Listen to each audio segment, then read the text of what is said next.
Welcome to the Mindset Mile podcast, the show that'll leave you empowered to take action towards becoming the turned up version of your already awesome self. I'm your host, Aisha Zaza, and I'm so glad you're here. Let's go.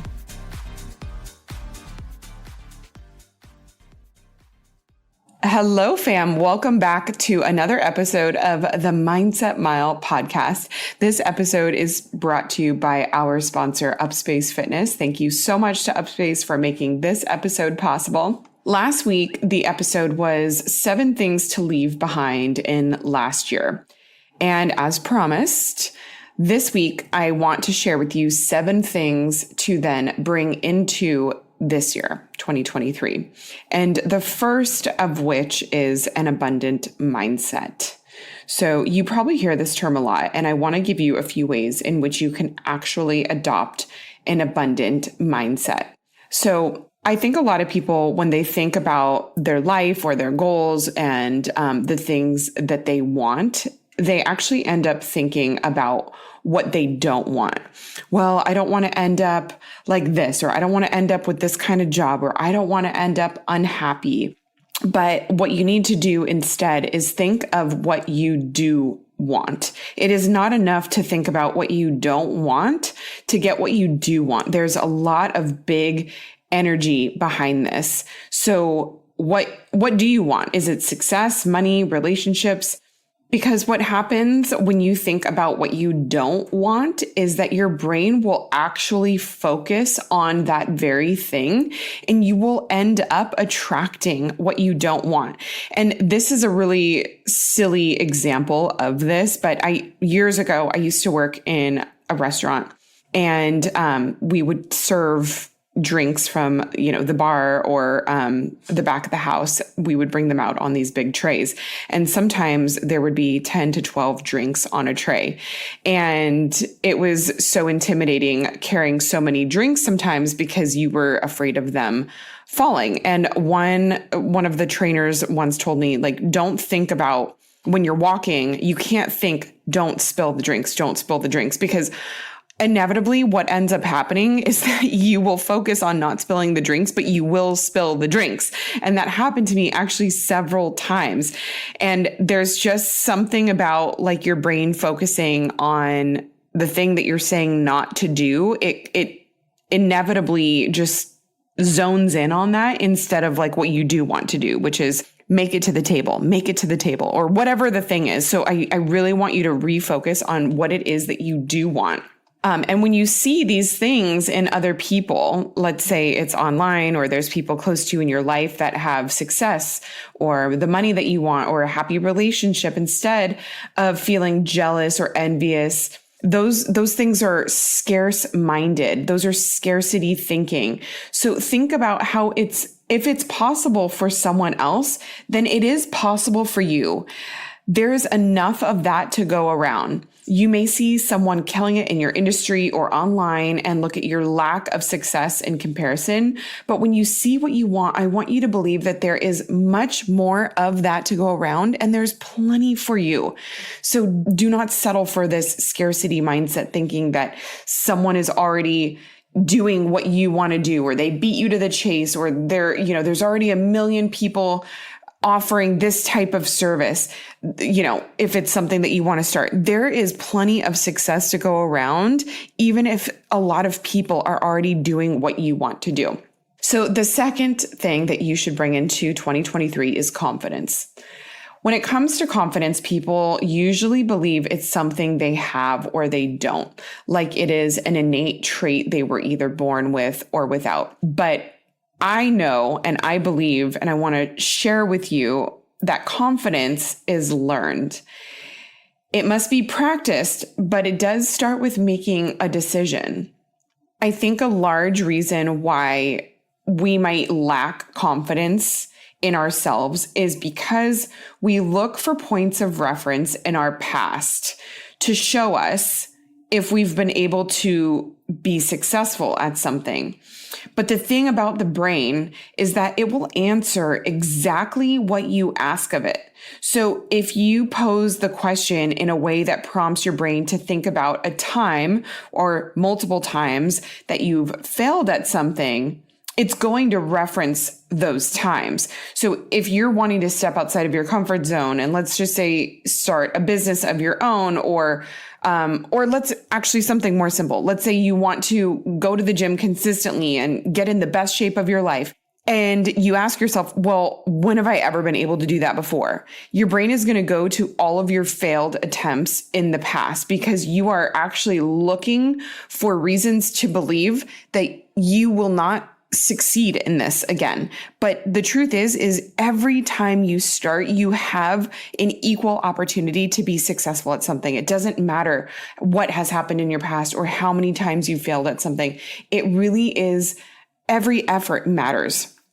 So you need to ask your brain to fetch examples of when you have done something well, or when you've navigated a challenging time, or when you felt bold or proud of how you showed up, even if that example has nothing to do with what you don't feel confident about now.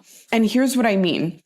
I ran a full marathon after going from hating running to never running. I ran a full 26.2 miles and I trained for it. Okay. That's the short story. And you probably know how that goes. But when I was pregnant with my daughter, Shiloh, I had so much worry and fear around becoming a parent and how life would look when everything was so different. How would I navigate having so much less time to still do the things that I wanted to do with work and, my creativity and with just my fitness, or would I ever have time to run or energy to run a marathon again? I was so worried that life was basically over. And I was just future tripping. I was really focusing a lot on how life was just over. And so my therapist, she asked me to reference a time when I did something successfully that I didn't know how to do prior to doing that thing. And so I brought up my marathon and she was like, okay, well, how did you know how to run a marathon then if you had never done it before? I said, well, I looked up a training plan online and I chose it and then I followed that plan. And she's like, okay, so you didn't know what to do, but then you, on your own merit, went out, found a training program. You talked with people about, that had run marathons. You gathered your own information and then you put it into play and you did it. You did it without having the experience. So why do you feel like you won't be able to also do something new to you without the help and assistance of friends who have walked that path before you, or, reading books on parenting or doing all these things? You can figure out a way. You've done it several times in your life. You've done it many times in your life, in fact. And so even though those are not the same things, I had to reference a time in my life where I didn't know how to do something. I had no idea how I would complete it. I had zero faith, if you would have asked me in the beginning, if I could do it. And I did it. I found a way to do it. And so you need to reference those points in your life where you were successful at something. This episode is sponsored by BetterHelp. I know firsthand that when you feel empowered and mentally equipped, you're more prepared to take on everything life throws at you. But sometimes life gets you bogged down or overwhelmed and you're not able to show up in the way you want to. Working with a therapist can help you get closer to the best version of you. Therapy isn't just for those who've experienced major trauma. It's helpful to learn positive coping skills and set boundaries. If you've been thinking about giving therapy a try, BetterHelp is a great option. It's convenient, flexible, affordable, and entirely online. If you want to live a more empowered life, therapy can get you there. Visit betterhelp.com/mindsetmile today to get 10% off your first month. That's BetterHelp, HELP.com/mindsetmile. So number 3, you're going to take with you into 2023 knowing your worth. So I'm going to be your hype girl right now. I don't know what happened in your past or who told you that you weren't enough that made you actually believe it, but you, my friend, are gold. And you know what makes you gold? Is that there is only one you. You are the only one that can bring what you bring to the table. And you might need a reminder that you can be the juiciest peach in the world, but not everybody likes peaches. So that has absolutely nothing to do with you. So I want to ask you, please, no more taking offense because someone prefers oranges. You are worth being treated with respect, even if you have less expertise than someone. You are worth love, even with all your dark parts. You are worth the effort, even when you don't feel motivated. You're worthy of being happy, even with the mistakes you've made. If you're someone who's convinced yourself that you've earned your shame, you now have permission to drop it. You don't need to carry it around with you. You are literally good enough as you are. You can keep making improvements to yourself and your life, but you don't need to hold back or feel like you need to wait until XYZ to be happy or to expect great things. You are valuable and you are so worth it, my friend. Number 4, have an open mind. And I mean this with all the things. I want to ask that you have an open mind about your own beliefs. Not saying that you don't need to stand for a cause, but stop falling over the sword over every little thing when someone has a different opinion or belief. Sometimes we believe something for so long, we don't even question it. Yet we let that belief determine how we live, how we treat people, what we think, and the decisions we make. Don't be afraid to have conversations with people who think differently than you and hear them with an open mind. You don't need to agree with them, but allow your open mind to accept their differing beliefs without causing separation or bad feelings. The world needs more togetherness. Have an open mind about opportunities that are presented to you. I think a lot of people are so quick to say no to things they actually have no idea about. Learning about something new is not going to hurt you. It will empower you to make the best decision for yourself. So if you are presented with a business opportunity to just learn about, dive in. What does it cost you to just learn what it is you will say yes or no to? Have an open mind about activities or programs to try.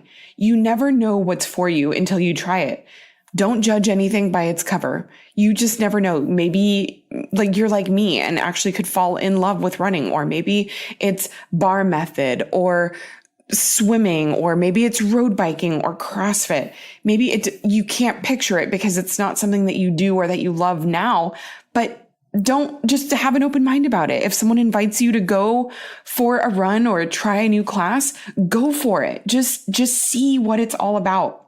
Number 5, healthy boundaries. So several of my best friends are going through pretty big life changes right now, or have been in the last few months. And with every conversation I have with them, there's an overarching theme that new boundaries needed to be created in their lives, of letting go of certain lifestyles or groups of friends that are not conducive to the way they want to live anymore.